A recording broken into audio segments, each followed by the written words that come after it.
ceux qui connaissent son travail était de pouvoir livrer les carburants. Il était lui, comme représentant de l'armée rwandaise, et un autre Congolais qui est déjà décédé malheureusement, pour gérer les carburants à la logistique, à la société. Et moi, je savais à l'époque qu'il était rwandais, puisqu'il était tout le temps avec James Kabarebe.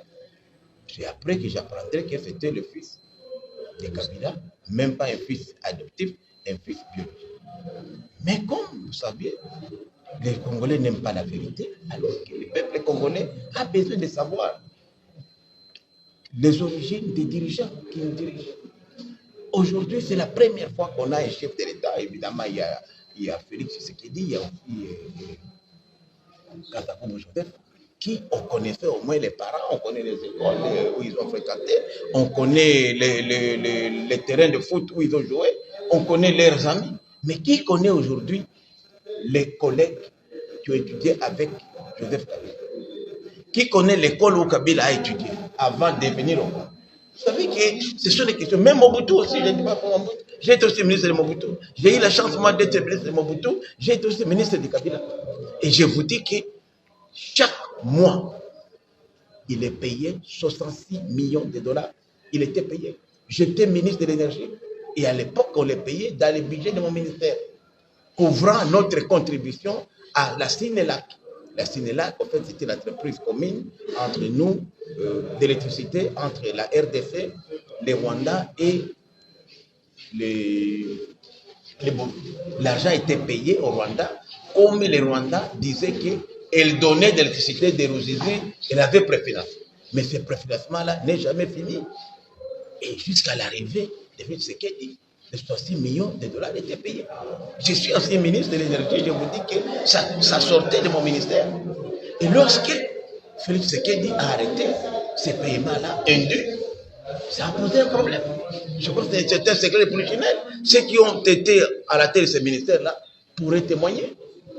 Et moi, j'avais posé la question, on m'a dit que non, c'est la contribution de la RDC à la Sinela. J'ai même organisé une mission de contrôle. J'ai même un collègue député qui est ici, honorable, il est maintenant devenu député, honorable Soumaïli. Honorable Soumaïli, Emile est ici, il était à l'époque un de mes collaborateurs dans mon cabinet. J'ai fait la même mission avec eux. Donc c'est une histoire bien connue. Et c'est comme ça qu'aujourd'hui, vous savez que le Rwanda est agité puisque cette manne-là ne tombe plus. Voilà une des causes de guerre. Comment expliquer aujourd'hui? Puisqu'on peut croire, qu'on peut dire tout ce qu'on dit, que Jean-Pierre Bemba a fait de la politique. Non. C'est Kabila qui a combattu, soi-disant, l'M23. Et pendant ce temps-là, après la défaite de l'M23, les héros de la guerre, général Baouma, colonel Mamadou, tous ces héros-là, les Mbouda Mabé, par de morts curieuses et suspectes, sont tous passés. On peut se demander comment ces héros-là sont morts dans des circonstances mystérieuses. Jusqu'aujourd'hui, on n'a jamais expliqué. Et on voit aujourd'hui la même personne qui a combattu l'M23. M23 est défait, c'est fini, non, vous avez gagné la guerre. Il va encore les suivre en Nairobi, négocier avec qui? Avec qui? Avec Kagame à côté et Museveni.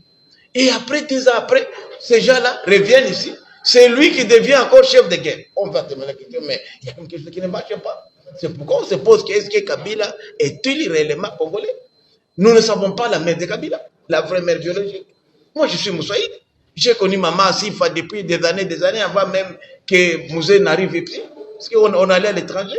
Je n'ai jamais entendu parler d'un de ses fils qui s'appellerait Joseph Kabila. Mais à l'époque, on ne peut pas en parler. Je crois que les Congolais ont besoin quand même de savoir le passé de leurs dirigeants. Ce n'est pas mauvais de finir. Et si lui, Joseph Kabila, persiste et a dit qu'il est le fils biologique de Mouzé Laurent de Kabila, mais pourquoi il refuse de faire l'ADN? Le corps de Kabila est ici, de Mouzé. On n'a qu'à prendre les sangs et faire les tests d'ADN. C'est possible. Aujourd'hui, avec la technologie, le corps est là, on peut tester. Mais Kabila Joseph a toujours refusé ça. Même son nom n'était pas Kabila Joseph. Quand il est venu à Goma, on ne l'appelait pas Kabila. Moi, c'est ici à Kinshasa, quand il est devenu général et fort commandant des forces terrestres, que j'ai appris qu'il s'appelait Kabila. Il ne s'appelait pas Kabila à Goma. Est-ce que vous avez déjà rencontré...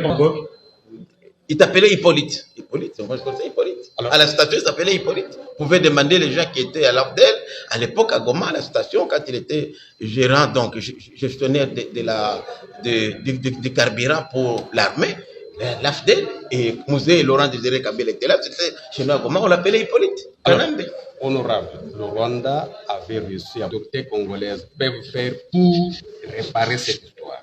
Bon, moi je crois qu'aujourd'hui, nous voulons la réconciliation. On ne peut pas parler de réconciliation s'il n'y a pas de vérité. Il faut quand même qu'il y ait la vérité. Qu'on sache d'abord qui ont couvert Kabila jusqu'à aujourd'hui. Bon, l'effet professeur, il est mort là, un Katangé là, qui était même ministre. Hein? Moukina avait reconnu que c'est lui-même qui avait donné le nom de Kabangé à Kabila. C'est lui qui avait, il a reconnu. Et que s'il avait eu mission, c'est ça qu'on a fait de lui gouverneur, il a dit de son vivant que c'est lui qui avait eu mission à faire accepter Kabila comme Congolais. Mais pourquoi aujourd'hui les Congolais, les autres complices, ne font pas leur mea culpa? Ceux qui ont prétendu être cousins de Kabila, même et leur oncle et tante, ces gens-là doivent être sanctionnés. Il faudrait qu'une information judiciaire soit ouverte pour connaître les origines de Kabila, comment le pays a été infiltré à ce niveau-là jusqu'à abriguer la magistrature suprême. Kabila n'est pas seul.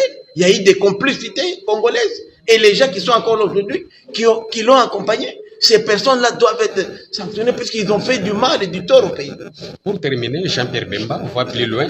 Il dit que s'il avait facilité l'audience à Emmanuel Macron aux évêques de la Senko. Vous avez aussi cette information? Je le confirme puisque parmi les évêques, bon, on lui avait, lorsque les délégués de la Senko et de la SSC ont quitté ici, la première personnalité a été rencontrée, c'était bel et bien Paul Kagame. Pour eux, ils disent qu'ils voulaient aller à Goma rencontrer Nanga et les autres, mais ne pouvaient pas entrer à Goma sans passer par Kigali pour arriver. Ça peut être vrai ou faux. Mais en rencontrant le président Macron, ils lui ont dit non seulement, et en rencontrant le président Kagame, non seulement ils lui ont demandé de leur faciliter l'audience auprès du président Macron, mais de leur faciliter aussi l'audience auprès du président Moukouébeni et d'autres leaders. Ça, ils l'ont demandé, ils ne peuvent pas le cacher. Ils l'ont demandé en plein air, en pleine audience. Et le président rwandais a dit que non, vous pouvez compter sur moi. Je sais que votre président, comme il cache la vérité, il ne pourra pas vous faciliter ça. Et il a bien appelé le président Moukouébeni, il a appelé le président Macron et il a confirmé l'audience. Et c'est l'ambassadeur du Rwanda à Paris qui a accueilli notre délégation et a donné l'heure et l'endroit où elle devait être reçue. Ce n'est pas un secret, puisque quand ils sont partis là-bas, il y avait d'autres opposants qui étaient là. Notamment, je peux dire, je ne vais pas citer ici des noms, puisque ça serait indécent de les dire.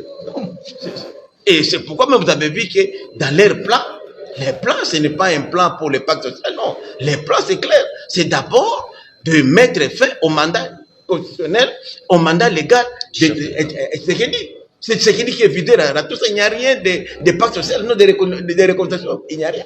C'est pourquoi nous disons aussi, nous qui soutenons Tshisekedi, nous disons que nous inscrivons en fond à la démarche du pacte social. Le fait seulement d'impliquer les agresseurs dans ce pacte social, pour nous, c'est une démarche de voie à l'échec.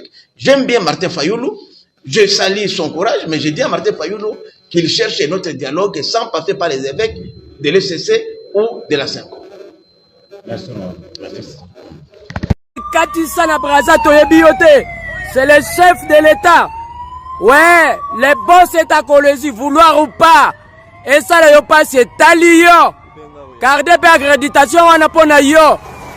L'excellence, monsieur le président de la République, Félix Antoine Tshisekedi Tshilombo, depuis Colosie. Awa Leki, assis à lancer, à Keikuna. Moukantombolo en forme.